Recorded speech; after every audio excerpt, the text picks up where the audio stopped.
ازيكم يا حبايبي؟ كل سنه وانتم طيبين. النهارده ان شاء الله هنعمل مكشكشه بكل سهوله في البيت. بره بتتباع غاليه جدا، الصينيه ب 455 جنيه، احنا هنعملها في البيت بمنتهى السهوله.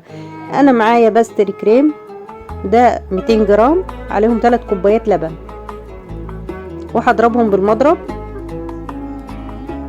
هتعامل معاه كاني بعمل كريم شانتيه بالظبط.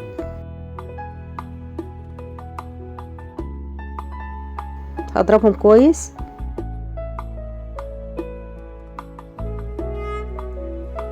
بعد كده خلاص انا ضربتهم، هسيبهم على جنب.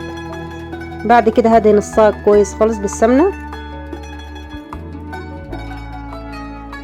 وبعد كده هحط ورقتين الاول في الصاج، ورقتين من الجلاش، وهدهنهم سمنه. السمنه دي كوبايه كبيره من السمنه، وهدهنهم كويس قوي. وهحط ورقتين تاني، يعني 4 ورقات هيبقوا من تحت مدهونين كويس، ورقتين ورقتين يعني.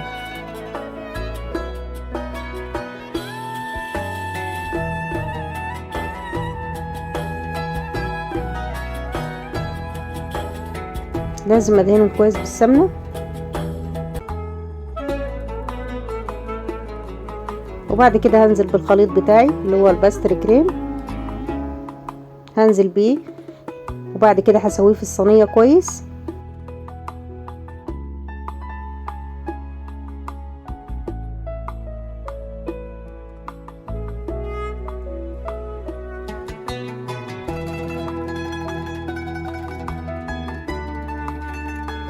سويته كويس قوي في الصينيه كده.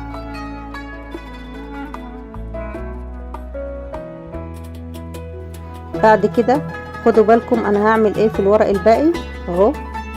همسك ورقه ورقه من الجلاش، هعملها زي ما انتم شايفين كده زي المروحه اهي، بمنتهى السهوله بتتعمل.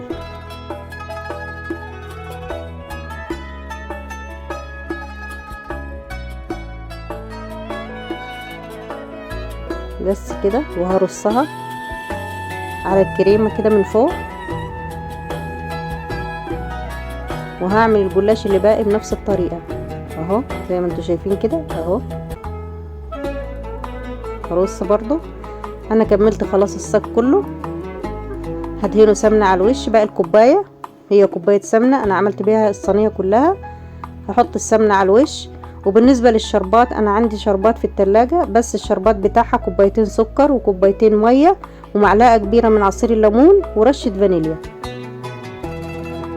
وهي بعد ما طلعت من الفرن هي سخنه، وانا هسقيها بالشربات البارد.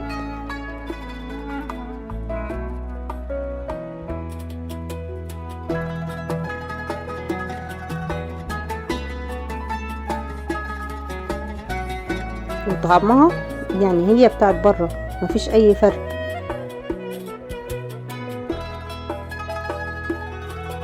كده هسيبها تبرد شويه بعد ما حطيت الشربات خلاص.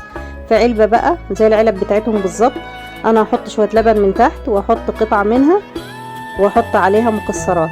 وبالهنا والشفا، وكل سنه وانتم طيبين.